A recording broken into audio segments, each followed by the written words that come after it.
नमस्कार। आज की क्लास में आइए हम सब एक बार फिर से अरदास क्लासेस के इस प्लेटफॉर्म पे राजनीति विज्ञान में जो भारतीय संविधान की स्थिति है उसको एक आसान भाषा में कैसे समझा जाए और कैसे एक जटिल से जटिल कॉन्सेप्ट है या जो फैक्ट्स हैं भारतीय संविधान में उसको बड़े आसान शब्दों के साथ सामान्य तरीके से खेलते हुए हंसते हुए कैसे उसको याद किया जा सके, मैं उसी कड़ी को आगे बढ़ाते हुए एक बार फिर से आप सबके बीच में आज के टॉपिक में हम लोग DPSP directive principle of state policy को देखेंगे, जो राज्य के नीति निर्देशक सिद्धांत के रूप में स्टैब्लिश है। आप सब जानते हैं भारतीय संविधान के सैद्धांतिक पक्ष में जिसके निर्वहन के लिए भारत में हमारा पार्लियामेंट्री सिस्टम हर वो एक्टिविटी करता है, दिन प्रतिदिन की जो गतिविधियां होती है उसको उसमें डीपीएसपी या राज्य के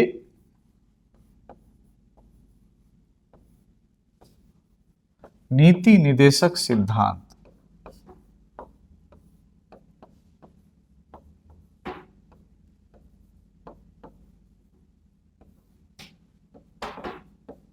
नीति निर्देशक सिद्धांत की भूमिका महत्वपूर्ण मानी जाती है।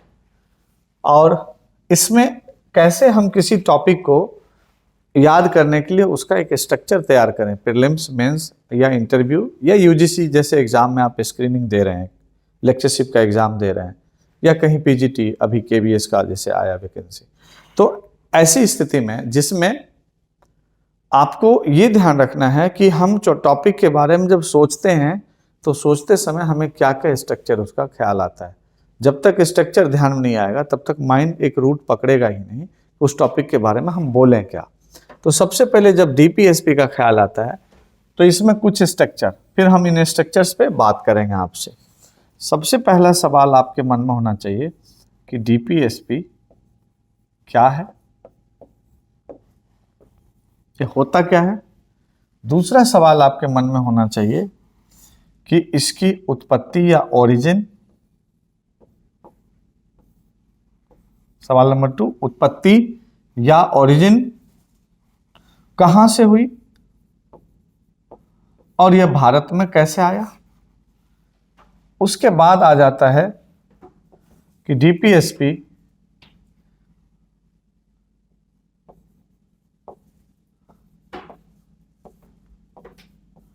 किस कमिटी का फाइनल रिपोर्ट था जिसके बेस पर डीपीएसपी को लाया गया।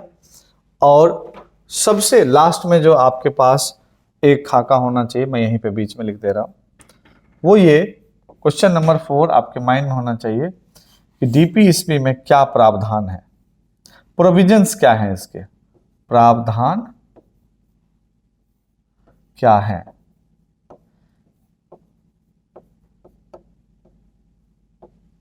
यानी कि इसकी संवैधानिक स्थिति क्या है, संविधान में कहां इसको रखा गया है। इन सब चीजों पे अगर विचार करते हैं और फिर संविधान में अगर रखा गया है तो जिस पार्ट में, जैसे इसके अंतर्गत आप 2 चीजें जान जाएंगे, प्रावधान क्या है तो संविधान में इसकी स्थिति,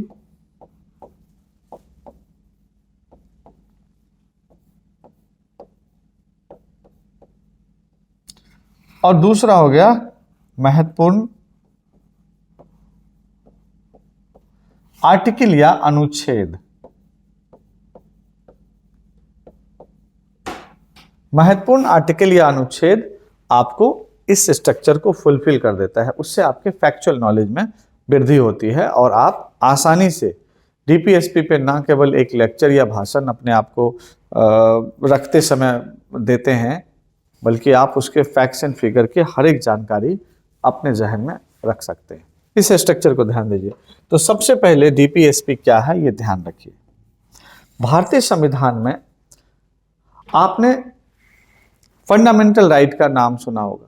मौलिक अधिकार भारतीय संविधान का भारत के नागरिकों को दिया गया भारतीय संविधान द्वारा सबसे मजबूत कड़ी माना जाता है, जिसमें कि जनता कैसे सर्वोच्च होता है किसी लोकतांत्रिक देश में, उस पर विचार किया गया है और नागरिकों को हर वो अधिकार के जरिए मजबूत करने की कोशिश की गई है जिसके माध्यम से वह एक स्वतंत्र जीवन जी सके और एक मानवीय गतिविधि या एक मानवीय अवस्था में अपने आप को संचालित कर सके। तो फंडामेंटल राइट एक्चुअल में सिटीजन का राइट है, इंडिया का लोगों का अधिकार है, जिस अधिकार के लिए वह न्यायालय तक जा सकता है। Supreme court article 32, article 226, high court ऐसी जगहों पे अपनी बात को रख सकता है। ठीक दूसरी तरफ यह कहा गया अधिकारों की जरूरत या अधिकारों के लिए लड़ने की जरूरत कब पड़ती है?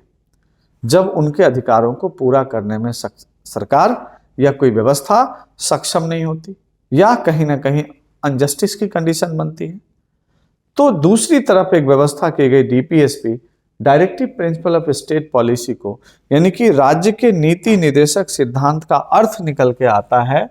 देखिए, पहला है राज्य के नीति निदेशक, यानी कि राज्य के नीति निर्धारण में एक निदेशक के तौर पे, एक गाइडलाइन के तौर पर यह सिद्धांत आया कि कुछ मोरल रिस्पॉन्सिबिलिटी भी बनती है। यानी कि नीति नैतिकता से जुड़ी हुई एक शब्दावली है जिसमें आप कह सकते हैं कि राज्य को कुछ जिम्मेदारियां दी गई। एक डेमोक्रेटिक कंट्री में जहां पे वेलफेयर स्टेट का स्थिति बनता है, उन जगहों पर राज्य के क्या कर्तव्य होने चाहिए अपने नागरिकों के प्रति। राज्य के कर्तव्य का मतलब सरकार का कर्तव्य, यानी कि गवर्नमेंट या सरकार या स्टेट को अपने नागरिकों के लिए क्या क्या प्रयास करने चाहिए ताकि उनका लाइफ वेलबींग बीते, वो एक बेहतर जीवन को जी सके। तो एक लाइन में फिर हम फाइनल करते हैं कि राज्य का नीति निर्देशक सिद्धांत क्या है। तो इसको सीधा कहेंगे कि राज्य या सरकार को दी गई वह नीति, वह सिद्धांत जिसके आधार पर वह अपने नागरिकों के कल्याण हेतु कुछ सुनिश्चित कार्य करने का प्रयास करे। यानी कि एक सरकारी व्यवस्था में सरकार द्वारा संचालित कार्यक्रमों के बाद भी नैतिक आधार पर संवैधानिक पहलुओं के तहत जो न्यायालय में प्रवर्तनीय है, मौलिक अधिकार जैसी चीजों के तहत तो नागरिक अपने अधिकारों की रक्षा करेंगे ही, कोशिश कर ही लेंगे, लेकिन सरकार की एक नैतिक जिम्मेदारी नीति निर्देशक तत्वों के माध्यम से दिया गया। इतना ध्यान रखेंगे। तो यह एक तरह से राज्य या सरकार की क्या है, जिम्मेदारी है, ड्यूटी है, कर्तव्य है कि अपने नागरिकों के लिए इसमें जो प्रोविजन दिया गया है वो व्यवस्था करे।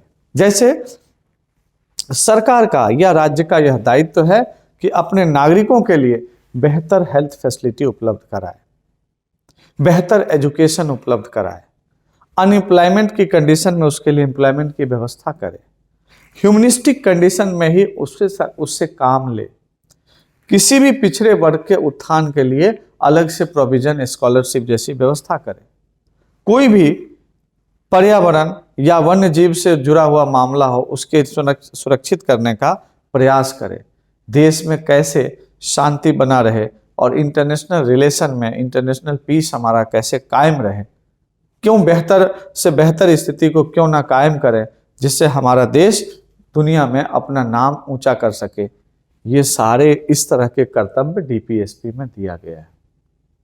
तो हम वन बाय वन करके हम आएंगे इसके टॉपिक में अंदर, अगले खाके में तो हम इस पे भी चर्चा चलाएंगे। तो पहला क्या है वाला मामला मैं मान के चलूंगा कि क्लियर हो गया कि यह राज्य का यह कर्तव्य है। आइए, उत्पत्ति कहां से हुई, तो आप ध्यान रखिए, कहा जाता है कि एक्चुअल में डीपीएसपी की पहली बार बात स्पेन में की गई। यह स्पेनिश गवर्नमेंट का दिया हुआ, ओरिजिन किया हुआ कॉन्सेप्ट है जो कि आयरिश कंट्री में गया, जिसको आयरलैंड कहा जाता है। भारत में डीपीएसपी का कॉन्सेप्ट आयरलैंड से आया, यानी कि इसमें दो देशों को आप रख सकते हैं। स्पेन में इसकी उत्पत्ति हुई और भारत में कहां से आया, आयरलैंड से। ध्यान रखिए, आयरलैंड से।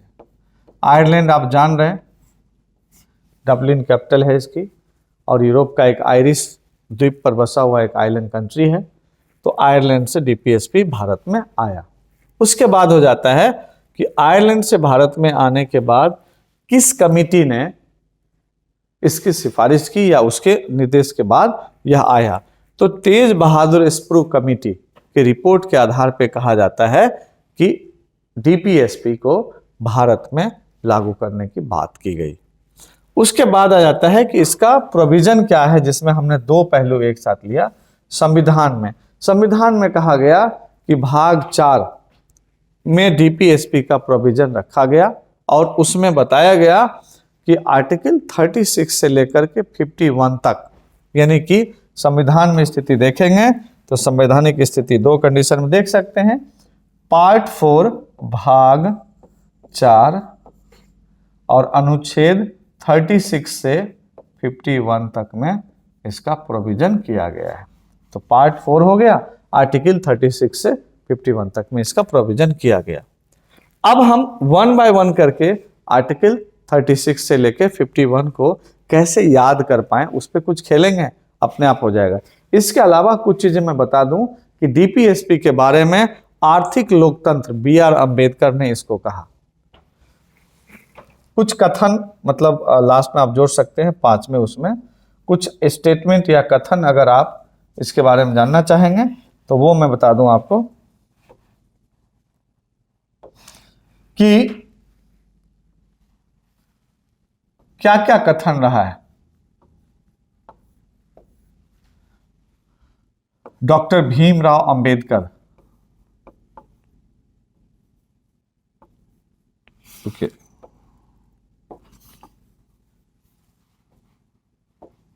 डॉक्टर भीमराव अंबेडकर, आप स्टेटमेंट को ध्यान रखें। इन्होंने इसको इकोनॉमिक डेमोक्रेसी कहा, आर्थिक लोकतंत्र कहा। आर्थिक लोकतंत्र का मतलब हुआ कि सरकार अगर व्यवस्था करेगी तो पक्का है कि लोगों तक जो इकोनॉमिक इम्बैलेंस की कंडीशन है वो इससे काफी हद तक कंट्रोल होने की स्थिति बनेगी। दूसरा व्यक्ति है आर्थिक क्षेत्र में समाजवाद। पणिक्कर का नाम सुने होंगे, KM पणिक्कर। इन्होंने कहा आर्थिक क्षेत्र में यह समाजवाद है, KM पणिक्कर। और उसके बाद एक व्यक्ति है फेबियन समाजवाद के स्थापना डॉक्टर आइबर जेनिंग्स ने कहा। डॉक्टर आइबर जेनिंग्स ने फेबियन समाजवाद कहा।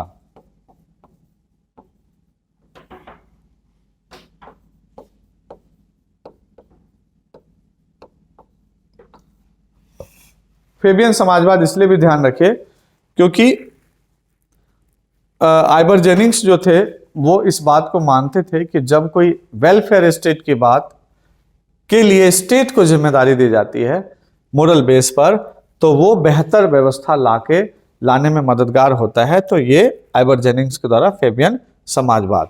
और आपको पता ही है कि डीपीएसपी गांधी जी के नज़रों में यह कहीं ना कहीं एक ऐसी लोकतांत्रिक व्यवस्था है जो कि समाजवादी, लोकतांत्रिक, ये सब चीज जोड़ करके एक साथ इसमें लाया गया और भारत के जो संवैधानिक स्थिति है उसको मजबूती देने में इनका बहुत बड़ा रोल है।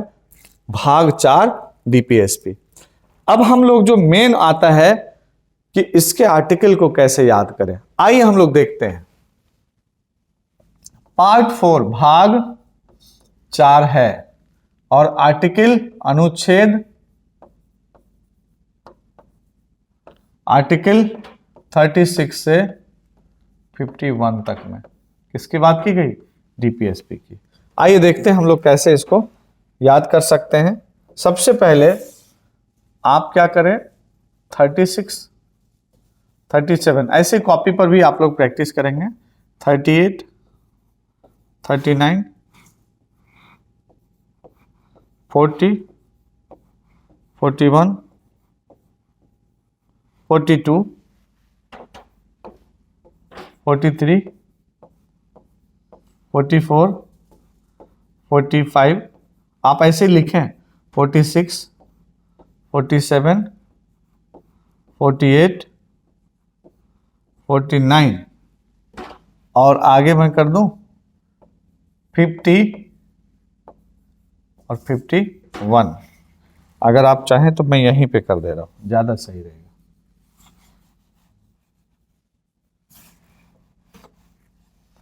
46, 47, 48, 49, 50 और 51।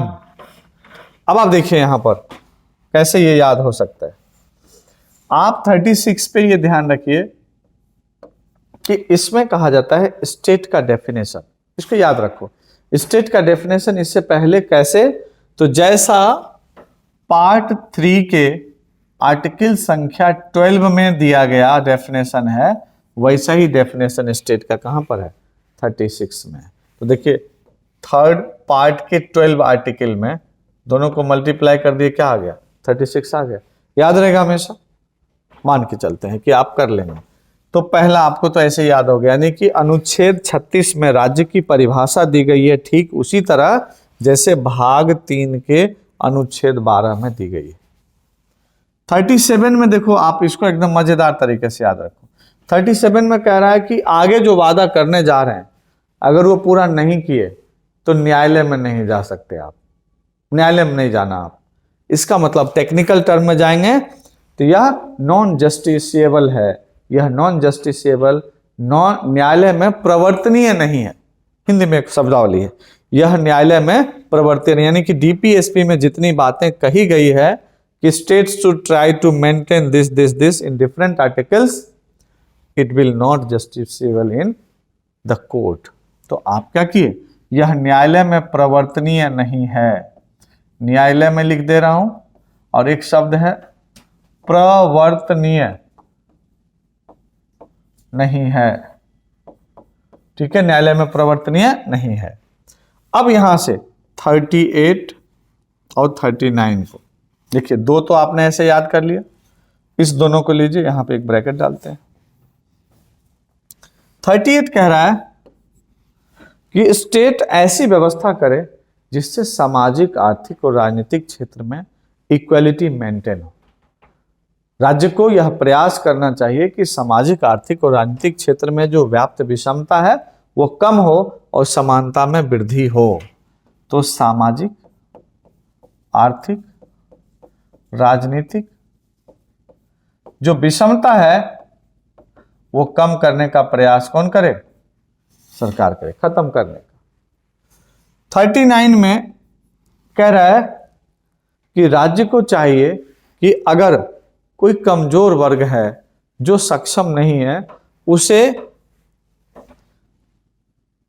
न्याय के लिए सुविधा उपलब्ध कराए, यानी कि जुडिशरी में उसको फ्री में अगर वकील दिया जाए जो उससे चार्ज नहीं ले, तो वो 39 के तहत वो व्यवस्था करे।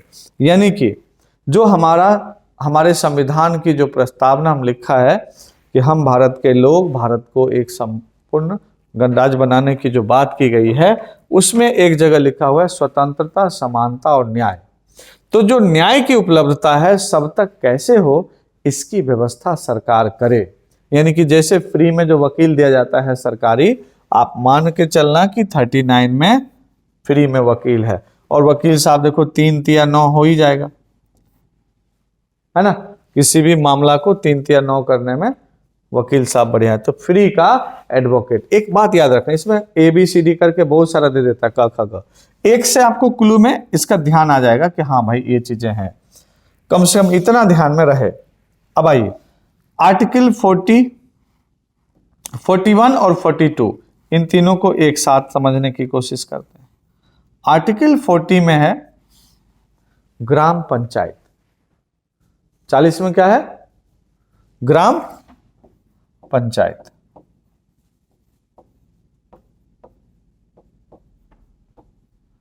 यानी कि सरकार को या राज्य को चाहिए कि पावर का डिसेंट्रलाइज करने के लिए पंचायतों को संगठित करने का प्रयास करे, और जरूरत पड़े तो पंचायती राज व्यवस्था जैसी चीजों को भी लागू कर सके। लेकिन एक ग्राम पंचायत हमेशा रहना चाहिए सत्ता या शासन के विकेंद्रीकरण हेतु, ताकि समरसता, ताकि समानता, ताकि असंतुलन कम हो सके। तो 40 में ग्राम पंचायत है, तो याद रहेगा 40 में ग्राम पंचायत, 40 ग्राम पंचायत। अब देखो 41 और 42 ध्यान रखिए, एक जैसी स्थिति बनती है। 41 में है कि कुछ दशाओं में, कुछ ऐसी दशा जिसमें व्यक्ति को रोजगार नहीं मिला, 3 साल ग्रेजुएशन का हो गया, एमए किए हुए 2 साल हो गया और कोई रोजगार नहीं मिला है, तो कुछ दशाओं में सरकार से रोजगार या आर्थिक सहायता पाने का लोगों को अधिकार दिया गया कि सरकार को चाहिए कि कुछ दशाओं में भत्ता, रोजगार मुहैया कराने का प्रयास करे ताकि अनएम्प्लॉयमेंट की कंडीशन ना हो। 42 में है किसी भी सरकारी या किसी भी कार्यस्थल पर कार्य करने वाले लोगों से ह्यूमनिस्टिक कंडीशन में ही काम लिया जाए, मानवीय उचित दशा में ही कार्य करवाया जाए। मानव उचित दशा ह्यूमनिस्टिक कंडीशन हुआ। मानव उचित दशा का मतलब हुआ कि अगर वो बीमार पड़ गया, अगर वो घायल हो गया, अगर वो गिर गया, अगर उसकी शारीरिक स्थिति ठीक नहीं रही तो उसको मेडिकल लीव प्रोवाइड कराइए, अनह्यूमनिस्टिक कंडीशन में उससे वर्क ना लिया जाए। ये कहाँ पर है? 42 आर्टिकल में है। जैसे मेडिकल लीव मिलता है ना, या प्रसूति सुविधा के लिए टाइम मिलता है, प्रेगनेंसी लीव भी मिलता है, ये सारा देख रहे हो 42 में। ये ध्यान रखना, 4 और 2 है ना, तो 2 से 4 होंगे, मेडिकल लीव मिलेगा। आइए अब आ गया 43। अब क्या आया? 43 लीजिए। 43 में आप ध्यान रखिए, बीच में हेडक्वार्टर से फोन भी आ रहा है। 43 में यह है कि अगर जो पंचायत है, यानी कि जो कॉटेज इंडस्ट्री है, कुटीर व लघु उद्योग है, छोटे संगठनों के जरिए जो इंडस्ट्री तैयार किया जाता है छोटे लेवल पे, उसको बढ़ावा देने का प्रयास करे सरकार। क्योंकि कॉटेज और जो हमारा जितना भी ये माइक्रो लेवल के इंडस्ट्री है वो भारत की जान है, माना जाता है, इंटरनल मार्केट के लिए जरूरी होता है। तो कुटीर लघु उद्योग को बढ़ावा दे। 44 में देखिए 44 दो है, यूनिफॉर्म दिख रहा है, इसको यूनिफॉर्म सिविल कोड या समान सिविल संहिता लागू करने का प्रयास करे। कौन? राज्य। समान सिविल संहिता को लागू करने का प्रयास करे राज्य। ये किस में है? 44 में। 45 अब देखो 4, 5, 6 जोड़ दें, आगे मैं लिख रहा हूं, देखो 6 वर्ष तक के बच्चों को, यानी जो बालक है, 6 वर्ष तक के बालक को, 0 से 6 वर्ष तक के बालक को उसकी भोजन, उसकी सुविधा करने का प्रयास सरकार करे।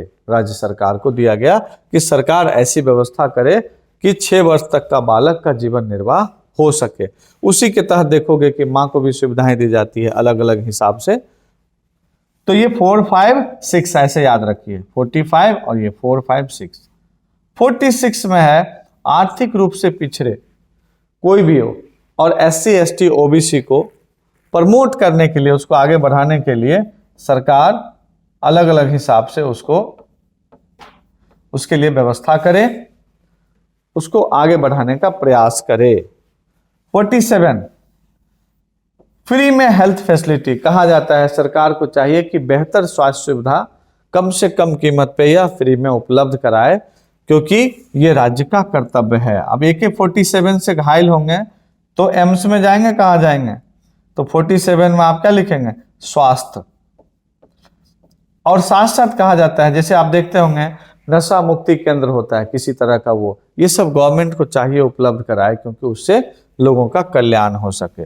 48 48 साल, जब मैं पहली बार ये पढ़ा था तो हमारे योगी जी 48 साल के थे। पशु हत्या पर रोक, वन्य जीव, पर्यावरण संरक्षण, इन सब को बढ़ावा देने का प्रयास सरकार को करनी चाहिए।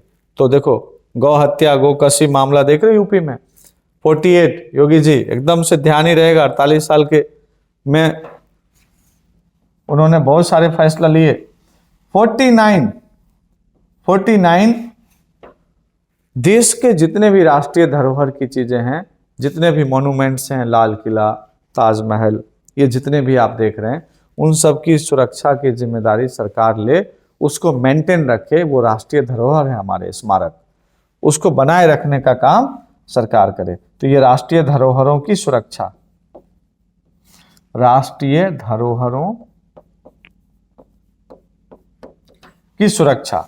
50 में ध्यान रखिए, 50-50, इसको मजाक में याद रखिए, खाओ बिटानिया 50-50।